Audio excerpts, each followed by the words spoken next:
আসসালামু আলাইকুম। আশা করি ভালো আছেন সবাই। তো আপনাদের দোয়া এবং ভালোবাসা আল্লাহ আমারও খুব ভালো রাখছে। তো অনেকেই কমেন্ট করেন যে ভাই আপনার ভিডিও খুব ছোট ছোট হয়। তো আজকের ভিডিওটা অল্প লম্বা হইতেছে, তো আশা করি সবাই দেখবেন। আর ভিডিওর মূল কাহিনী হলো যে আমি এক ধান দুইবার কিভাবে কাটলাম। তো আপনারা ভিডিও সম্পূর্ণ দেখবেন, বস্তুটা বুঝবেন। আর কিভাবে এক ধান দুইবার করে কাটা হলো সব আলোচনা ভিডিওর মাঝে করুম। তো এই যে দেখতেছেন যে আমি যে ধানগুলো কাটতেছি, তো এটা চাইনিজ দানা ছিল বা এমনি বড় ধান হয়। তো যখন ধান কাটছিলাম, ধান কাটার পরে ওই খেতে আর কারো গরু বাছুর বানবার দিই নেই, বা আমরা নিজেরাও গরু বান্ধি নেই। তো না বান্ধার কারণে ধান কিনে দেখেন কুশি নিয়ে কীরকম চেহারা হয়েছে। আর এটা কিন্তু সব কুশি ধান আর কি, এটা কিন্তু অরিজিনাল ধান না। যে এক ওই জন্যই কইতেছি এক ধান দুইবার কাটা হইতেছে। তো এটার মধ্যে কিন্তু ফুলে আবার ধানও বেরিয়েছে, কিন্তু এটা ওই পর্যাপ্ত পরিমাণে ধান হবো না। এটা আসলে গরুর ঘাসের জন্য আমরা এইভাবে রাখছিলাম।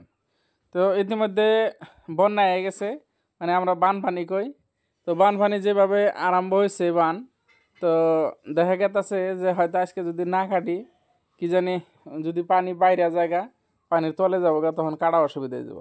তারপরেও কথানি জায়গা রইলই, কাটা শেষ দেহারি নেই, যাই হোক সম্পূর্ণ করা হারি নাই।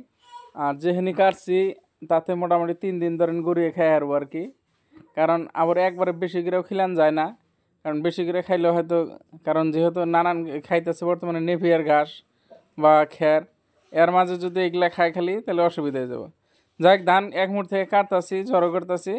আবার বুঝা বানবার নিয়ে যে পাড় উঠাইতেছি চিকন চিকন দিকে, যে এটাতে বুঝা বান্ধা নিয়ে বাড়িতে বুঝা বান্ধা নিয়ে নিয়ে রাখুম আর কি।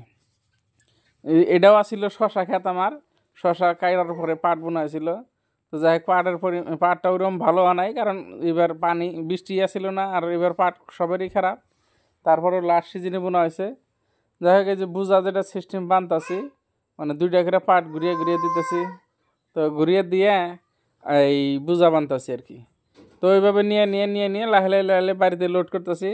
কিন্তু আসলে যারা গরু পালেন তারা জানেন ঘাসের কষ্টটা কীরকম। যে এই যে বর্তমানে যেটা পানি, নতুন পানি, এর মধ্যে কিন্তু যোগও আছে, ভালোই কটা যোগ দেখলাম। তো অন্যের প্রতি ভয় করলে তো আর গরুর ঘাস খেলেন যাবো না। তো যাই হোক, আমি এইভাবে এই আব্বা কাটতাছে, আর আমি এইভাবে আইনে আইনে আইনে হানজে বুঝা হানজে বাড়ি ফেলে নিতেছি আর কি। তো যাই হোক, এইভাবে নিতে নিতে যেটি ধান আসছিল, আপনারা যে আমার কাটতে দেখলেন বা আব্বা কাটতেছে, ওই কানির খালি 1 ডুবলা বাদ দিয়ে, মানে আধা বিঘার মধ্যে আপনার 4 ভাগের 3 ভাগই কাটা হয়ে গেছে, 1 ভাগ রয়েছে আর কি। তো ওটা থুয়েই দিছি, দেখা যাক যদি বন্যার না তলায় কালকে বা পরশু দিন কাটা যাব। আর যদি তলায় তাহলে তো পানির তলেই যাবো আর কি। তো আসলে যারা প্রাকৃতিক দৃশ্য ভালো পান এবং কৃষি কামের ভিডিও কিনা ভালো পান, তাদের জন্যই আমার পেজটা। কারণ আমি সবসময় একদম যেটা ন্যাচারাল পিকচার কিনে বা আমি নিজে যেগুলা কাম করি ওই সব বস্তুই ভিডিও করে ধরি, আর আমার কাছে নিজেরও ভালো লাগে। তো আশা করি আপনারা যারা দেখেন তাদেরও দেখে ভালো লাগবো। আর ইতিমধ্যে আরও একটা ভালো খবর আসছে, নিশ্চয় খবরটা কালকে আপনাদেরকে জানাবো। তারপরে আপনাকে জায়গায় বন্যার বর্তমানে পরিস্থিতিটা কীরকম অল্প জানাবেন কমেন্ট করে। তো কারণ বর্তমানে যেটা আঙ্গুরের জায়গায় বন্যা আরম্ভ হয়ে গেছে, মানে খুব ভয়াবহ রূপ নিয়ে দিছে। ব্রহ্মপুত্রর পাড়ের উপর দিয়ে পানি উঠে গেছে গা। তো যাই হোক, তারপরেও এটা হলো প্রাকৃতিক দুর্যোগ বা প্রাকৃতিক খেলা। তো আল্লাহ যা খুশি তাই করবার পরে, আর ওটাই মাইনে নেওয়া লাগবে সবারই। তারপরেও এই এই দুর্যোগ মোকাবেলা করার জন্য নিজের পরিস্থিতি নিয়ে থাকা লাগবে। কারণ যদি এই সময় ঘাসের কোনো ব্যবস্থাই না রাখি, গরু পালা কষ্ট হয়ে যাব। আর এই যে ইতিমধ্যে কচু কিনা যে দেখতেছেন, কচু কিনা কিন্তু আমি বিক্রি করার সময় এইবাই নেই, মানে কিছু বিক্রি করা হয়েছে। তো কচু বিক্রি করে আমরা হামিদুল ও দিতেছে পরীক্ষা।